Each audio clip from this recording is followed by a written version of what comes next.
Hello everyone, आ चुके हैं फिर से एक न्यू वीडियो के साथ। और आई होप कि सब अच्छे कर रहे होंगे। जिनके बोर्ड के एग्जाम है वो सीरियसली पढ़ाई कर रहे होंगे, रिवीजन कर रहे हैं, क्वेश्चन प्रैक्टिस कर रहे हैं। आई होप आप सब ऐसा मेहनत कर रहे होंगे, क्योंकि अब सिर्फ 1 महीने है और 1 महीने के बाद तुम्हारा फाइनल एग्जाम है। So you should motivated, depression में बिल्कुल मत जाना, क्योंकि तुमने जितना मेहनत करा है उस मेहनत के होप पे तुम्हारा उतना परसेंटेज आएगा, उतना मार्क्स आएगा। जितना तुमने मेहनत किया है, तुम्हें मालूम है कि तुमने कितना मेहनत किया है, उसी मेहनत के दम पे तुम्हारा रिजल्ट आएगा। तो तुम खुद समझ सकते हो कि कितना मेहनत किया। अगर तुम्हें लगता है कि तुम्हें और मेहनत करने की भी जरूरत है तो कोई टेंशन नहीं, अभी 1 महीने है। तुम चाहो तो रिवीजन 100% अगर कंप्लीट कर रहे हो, नहीं पढ़े हो, फिर भी रिवीजन अच्छे से कर पा रहे हो तो तुम्हें अच्छे परसेंटेज आएंगे। तो बिल्कुल डिप्रेशन में मत जाना कि कम है, मार्क्स नहीं है। अभी सिर्फ रिवीजन और क्वेश्चन प्रैक्टिस पर ध्यान दो, रिजल्ट तो बाद में देखेंगे। डन। सो अभी हम उसी चैप्टर को फिर से बिगिन कर रहे हैं। बिगिन नहीं मतलब उसी चैप्टर को उस वहां से जिस टॉपिक से हमने पिछले वीडियो में खत्म करा था उसके बाद स्टार्ट करेंगे।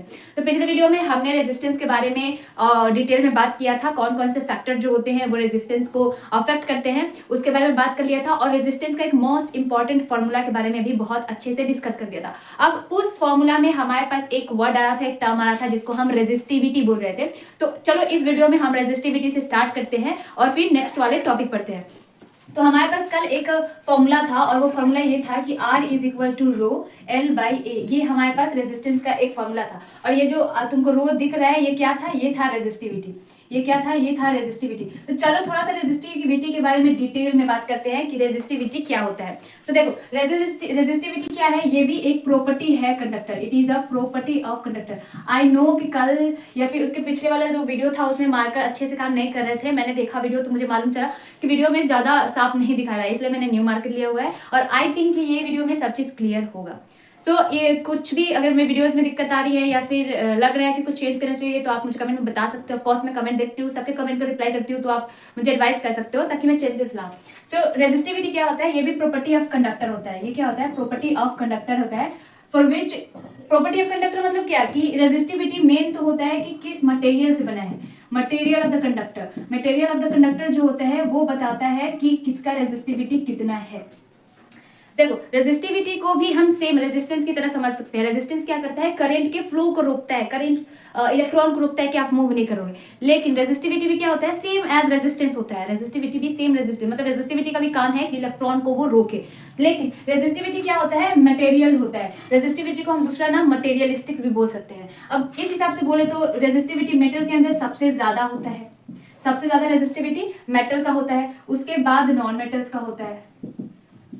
अगर हम बात करें तो सबसे ज्यादा रेजिस्टिविटी मेटल का होता है। बीच में हमारा मेटलॉइड भी होता है। अगर मैं इसको हटा दूं और मेटलॉइड की भी बात कर दूं तो हम यहाँ पे लिख सकते हैं कि सबसे ज्यादा मेटल का होता है, फिर मेटलॉइड्स का होता है, या फिर आप एलॉय ही कह दो, एलॉय का होता है, और सबसे लास्ट में आता है हमारे पास नॉन मेटल्स। कहने का मतलब ये है कि हम क्या बोलते हैं कि मेटल के अंदर करंट जो है इजिली फ्लो कर रहा है, मतलब इलेक्ट्रॉन इजिली फ्लो कर रहा है ना। इलेक्ट्रॉन इजिली फ्लो कर रहा है, इसका मतलब क्या है? रेजिस्टेंस उसके अंदर सबसे कम है। रेजिस्टेंस सबसे कम है, तो सबसे कम होता है तुम्हारा नॉन मेटल के अंदर, सबसे कम होता है नॉन मेटल के अंदर, और सबसे ज्यादा होता है मेटल्स के अंदर रेजिस्टेंस।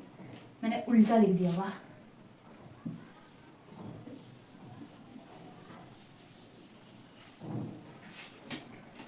सो रेजिस्टिविटी और रेजिस्टेंस क्या होते हैं? लगभग सेम होते हैं। रेजिस्टिविटी क्या होता है? मटेरियल पर डिपेंड करता है। रेजिस्टिविटी मटेरियल पे ही सिर्फ डिपेंड करेगा।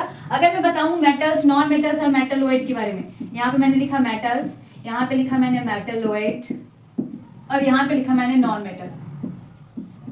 तो बताओ सबसे ज्यादा रेजिस्टिविटी किसके अंदर होगा? मेटल के अंदर, नॉन मेटल के अंदर, या फिर मेटलॉइड्स के अंदर? तो हमको मालूम है कि मेटल के अंदर करंट इजीली फ्लो करता है ना। करंट इजीली फ्लो करता है, इसका मतलब मेटल के अंदर रेजिस्टेंस बहुत कम होगा। मेटल के अंदर करंट इजीली फ्लो कर रहा है, इसका मतलब रेजिस्टेंस बहुत कम होगा। रेजिस्टेंस कम होगा तो रेजिस्टिविटी भी कम होगा। तो मेटल के अंदर सबसे कम रेजिस्टिविटी होता है। मेटल के अंदर सबसे कम रेजिस्टिविटी होता है। अब सुनो, नॉन मेटल जो होता है, नॉन मेटल इंसुलेटर्स होते हैं, मतलब उसके अंदर करंट बिल्कुल भी फ्लो नहीं करता। अब करंट फ्लो नहीं कर रहा है, इसका मतलब उसके अंदर रेजिस्टेंस ज्यादा होगा। तो रेजिस्टेंस ज्यादा होगा तो रेजिस्टिविटी भी ज्यादा होगा। तो सबसे ज्यादा जो होता है रेजिस्टिविटी वो नॉन मेटल के अंदर होता है। सबसे ज्यादा रेजिस्टिविटी नॉन मेटल्स के अंदर होता है, सबसे कम रेजिस्टिविटी मेटल्स के अंदर होता है। अब मैं बात करूं रेजिस्टेंस के बारे में, तो रेजिस्टेंस किस किस फैक्टर्स पे डिपेंड करता है, रेजिस्टेंस किस किस फैक्टर्स पे डिपेंड करता है। तो ये एरिया पे बिल्कुल डिपेंड नहीं करता है कि कंडक्टर का एरिया कैसा है, इस पे बिल्कुल डिपेंड नहीं करेगा। ये इस बात पे भी डिपेंड नहीं करता है कि लेंथ कितना है, लेंथ पे भी रेजिस्टिविटी बिल्कुल भी डिपेंड नहीं करता है। ये डिपेंड करता है सिर्फ नेचर ऑफ द मटेरियल पर, ये डिपेंड करता है सिर्फ नेचर ऑफ द मटेरियल पे कि कंडक्टर जो है वो किस चीज से मिलके बना है, किस चीज से, वो मेटल है, नॉन मेटल है या फिर मेटलॉइड्स है, उस चीज पे सिर्फ डिपेंड करता है हमारा रेजिस्टिविटी, और लेंथ एरिया से इसको कोई मतलब नहीं है। इसी के बेस एक क्वेश्चन है हमारे पास जो कि 2025 में ही पूछा गया है। तो अभी रेजिस्टिविटी हमने कर लिया, मतलब हमने कुछ मतलब रेजिस्टेंस तक हमने टॉपिक क्लियर कर लिया है। तो चलो हम थोड़ा सा 2-4 क्वेश्चन करते हैं करंट के बेस पे, वोल्टेज के, पोटेंशियल डिफरेंस के बेस पे और रेजिस्टेंस और रेजिस्टिविटी के बेस पे, ताकि हमको समझ में आए कि आखिर इससे क्वेश्चन बनता कैसे है। So let's go, are you ready for making solving numericals? I think all of you are ready. तो चलो कुछ 4-5 क्वेश्चन इसके बेस पे करते हैं और तब आगे के टॉपिक्स जो होते हैं वो स्टार्ट करते हैं। Let's go. Oh my God, कितना बोलती हूँ। तो यहाँ पे आ चुका है हमारे पास फर्स्ट क्वेश्चन, और ये फर्स्ट क्वेश्चन जो है वो करंट और चार्ज वाला टॉपिक जो हमने पढ़ा है सबसे स्टार्टिंग में, उससे रिलेटेड है। तो चलो देखते हैं कि उससे किस तरीके से क्वेश्चन बन सकता है। तो क्वेश्चन क्या है, बहुत आराम से करना, क्योंकि अगर क्वेश्चन तुम्हें करने आ गए, न्यूमेरिकल करने आ गए, तो सिर्फ थ्योरेटिकल पढ़ने से नहीं होता, फिजिक्स में तुम्हें क्वेश्चन करने भी आना चाहिए। तो अगर क्वेश्चन नहीं आएंगे तो फिर कोई मतलब नहीं है पढ़ने का। तो क्वेश्चन पढ़ते हैं, an electric source can be supply a charge of 500 coulomb. तो तुम्हें यहाँ पे 500 कूलम का एक इलेक्ट्रिक सोर्स जो है वो चार्ज दे रहा है। If the current drawn by a device is 25 milliampere, और उसमें से जो करंट आ रहा है वो करंट जो है वो 25 मिली एम्पियर है। मैंने बोला था कि क्वेश्चन में तुम्हें सिर्फ एम्पियर नहीं देता है, क्वेश्चन में तुम्हें मिली एम्पियर या फिर माइक्रो एम्पियर करके देता है। तो मैंने, तुम्हें याद होगा कि मैंने वीडियो मेरे साइड में बताया था मिली एम्पियर और माइक्रो एम्पियर के बारे में। तो इस बात पे बहुत ध्यान देना, क्योंकि तुम्हें सिंपल तो एम्पियर नहीं देगा, मिली या फिर माइक्रो एम्पियर में देता है। उसके बाद find the time in which the electric source can be discharge completed. तो तुम्हें टाइम बताना है कि किस टाइम में वो इलेक्ट्रिक सोर्स जो है वो फिर से डिस्चार्ज हो सकता है। तो सबसे अच्छा और बेहतरीन तरीका है फिजिक्स से न्यूमेरिकल करने का कि जो जो तुम्हें क्वेश्चन में न्यूमेरिकल टर्म दिए हैं उसको पहले लिख लो। तो हमें यहाँ पे दिख रहा है कि 500 कूलम, यानी हमें चार्ज दे रखा है 500 कूलम। तो चार्ज का सिंबल क्या होता है, क्यू होता है। तो हमने क्यू लिख लिया कि 500 कूलम जो है वो हमारे पास चार्ज है। दूसरा हमें क्या दिया है, दूसरा हमको एम्पियर दिया है। मतलब क्या है कि हमें करंट दे रखा है। तो करंट का सिंबल क्या होता है, करंट का सिंबल आई होता है, और कितना है 25 मिली एम्पियर है। अब देखो मिली एम्पियर में तो तुम क्वेश्चन सॉल्व नहीं कर सकते हो, क्योंकि करंट का ऐसा यूनिट क्या है, एम्पियर है। तो हमें इसको मिली एम्पियर से एम्पियर में चेंज करना पड़ेगा। तो कैसे करेंगे चेंज, तो यहाँ पे एक मैं रफ में समझा देती हूँ। मुझे मालूम है बहुत लोग चेंज कर सकते हैं, पर कुछ ऐसे होते हैं जिनको चेंज करना अभी भी नहीं आया है, ड्यू टू एनी रीजन, उनका मैथ कमजोर हो चाहे कुछ भी हो। पर यहाँ पे मैं तुम्हें एक शॉर्ट तरीका बताती हूँ जिसकी वजह से तुम आगे आराम से सॉल्व कर सकते हो। क्योंकि हम जीरो से पढ़ा रहे हैं, तो जीरो से पढ़ा रहे हैं तो उस बच्चों पर भी ध्यान देना जरूरी है जिनको नहीं आता है। तो न्यूमेरिकल भी हम एकदम जीरो से स्टार्ट करेंगे। तो कैसे चेंज करेंगे मिली एम्पियर को एम्पियर में, तो हमको एक फॉर्मूला याद होना चाहिए जो मैंने यहाँ पे बताया था कि 1 मिली एम्पियर के अंदर कितना एम्पियर होता है, ये तो हमें याद होना चाहिए। ये याद नहीं होगा तो हम कन्वर्ट नहीं कर सकते हैं। तो 1 मिली एम्पियर में कितना एम्पियर होता है, तो हमने बोला था कि 10⁻³ एम्पियर होता है। ठीक है, 10⁻³ एम्पियर होता है। तो तुम्हें कौन से चेंज करना है, 25 मिली एम्पियर। तो देखो मिली एम्पियर के नीचे मिली एम्पियर वाला नंबर रखो। तो मिली एम्पियर में 25 दिया है, तो 25 मिली एम्पियर हमने लिख दिया। अब हमको फाइंड करना है कि इसमें कितना एम्पियर होगा। तो एम्पियर के नीचे एम्पियर वाला लिख देंगे। एम्पियर हमको नहीं मालूम, तो हम क्या करेंगे, यहाँ पे x मान लेंगे। अब इसको क्या कर दो, क्रॉस मल्टीप्लाई कर दो। तो 25 को इससे करोगे तो हो जाएगा 25 × 10⁻³ और यहाँ पे अगर तुम x को 1 से मल्टीप्लाई कर दोगे तो x हो जाएगा। तो हमें यहाँ पे अब मालूम चल गया कि यहाँ पे क्या हो गया कि x का वैल्यू जो है वो 25 × 10⁻³ आ गया। मतलब यहाँ पे 25 को अगर एम्पियर में चेंज करेंगे तो कितना होगा, 25 × 10⁻³ एम्पियर हो जाएगा। तो इस तरीके से हम क्रॉस मल्टीप्लाई करके आराम से चेंज कर सकते हैं। अगर नहीं आता है तो यही मेथड यूज करें, दूसरा कोई मेथड नहीं है। और जितना बार हम प्रैक्टिस करेंगे उतना बार तो आसान हो ही जाएगा। तो यहाँ पे हमने मिली एम्पियर को एम्पियर में कन्वर्ट कर लिया है। अब आता है हमारे पास निकालना क्या है, हमारे को निकालना है टाइम। तो जो जो क्वेश्चन में हमें दिया था हमने इजीली लिख लिया।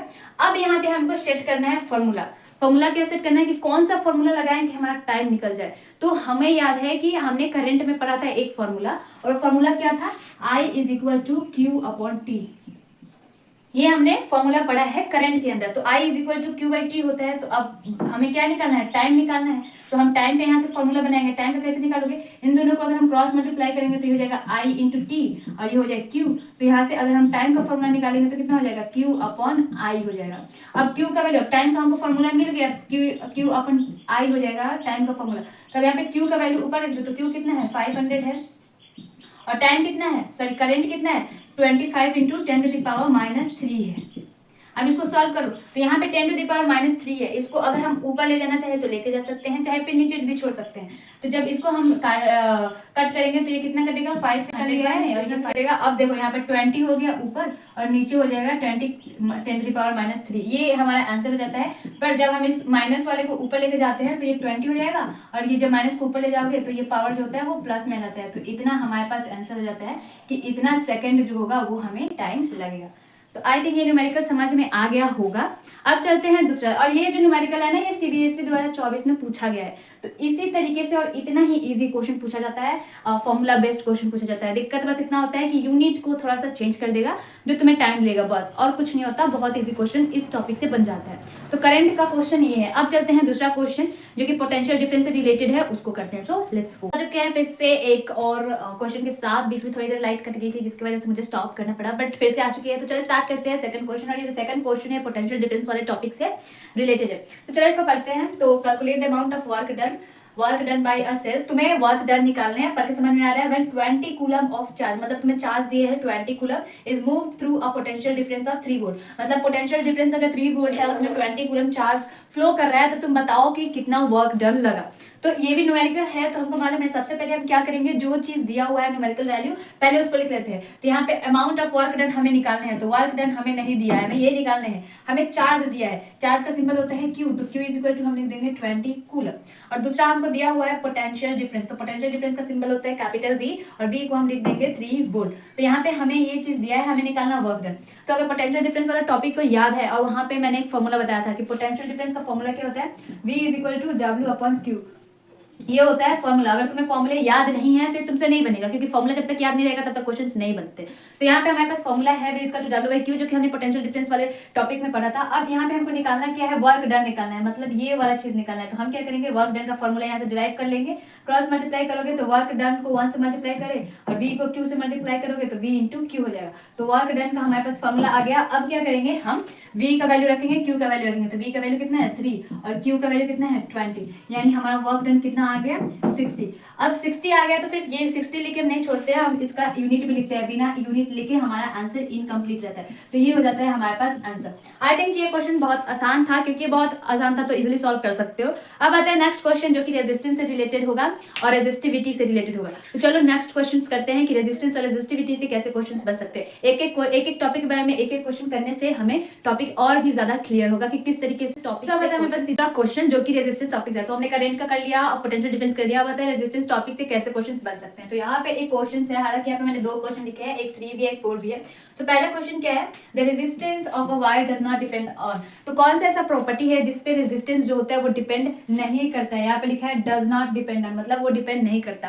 तो डिपेंड किस पे नहीं करता है, तो हमने जहां जानते हैं रेजिस्टेंस जो होता है वो लेंथ पे डिपेंड करता है, ऑफ कोर्स करता है, एरिया पे भी करता है, मटेरियल पे भी करता है, और लास्ट ऑप्शन हमको दिया है शेप। तो रेजिस्टेंस जो होता है, रेजिस्टेंस ऑफ कंडक्टर शेप पे बिल्कुल भी डिपेंड नहीं करता, वो लेंथ, एरिया, मटेरियल पर और टेम्परेचर पे डिपेंड करता है, शेप पे नहीं करता है। तो हमारा करेक्ट आंसर हो जाएगा डी। और ये जो है सीबीएसई 2023 में पूछा गया। तो ऐसे एक मार्क्स के क्वेश्चन भी पूछे जाते हैं इलेक्ट्रिसिटी चैप्टर से। नेक्स्ट जो क्वेश्चन हमारे पास यहाँ पे लिखा है, write a relation between resistance and electrical resistivity rho. मतलब तुम्हें रेजिस्टेंस और रो के बीच के एक रिलेशन लिखने हैं, जिसमें कंडक्टर दिया हुआ है जिसका लेंथ L है, area of cross section A है, और फिर तुम्हें रेजिस्टिविटी का वैल्यू डिराइव करना है। मतलब तुमको रेजिस्टेंस और रेजिस्टिविटी के बीच का रिलेशन लिखना है, वो फॉर्मूला लिखना है जिसमें रेजिस्टिविटी भी हो और रेजिस्टेंस भी हो। तो हमको मालूम है कि रेजिस्टेंस का फॉर्मूला क्या होता है, रेजिस्टेंस का फॉर्मूला होता है रो L/A।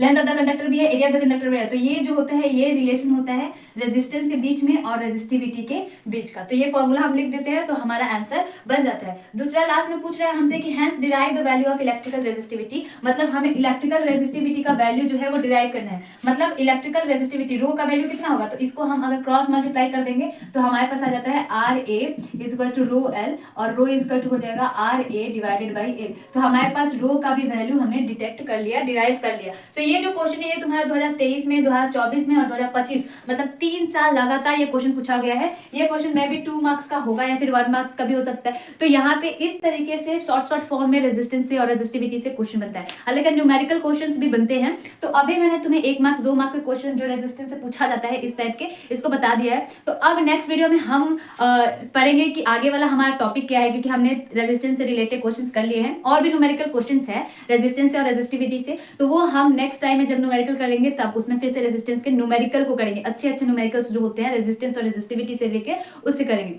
अब चलते हैं हम नेक्स्ट टॉपिक पढ़ते हैं। हमने रेजिस्टिविटी तक अच्छे से पढ़ लिया था। अब जो हमारा नेक्स्ट टॉपिक था वो नेक्स्ट टॉपिक क्या था, ओम्स लॉ था। तो चलो अब ओम्स लॉ के बारे में डिटेल में बात करते हैं और उसको अच्छे से समझते हैं ताकि हमें दोबारा समझने की फिर जरूरत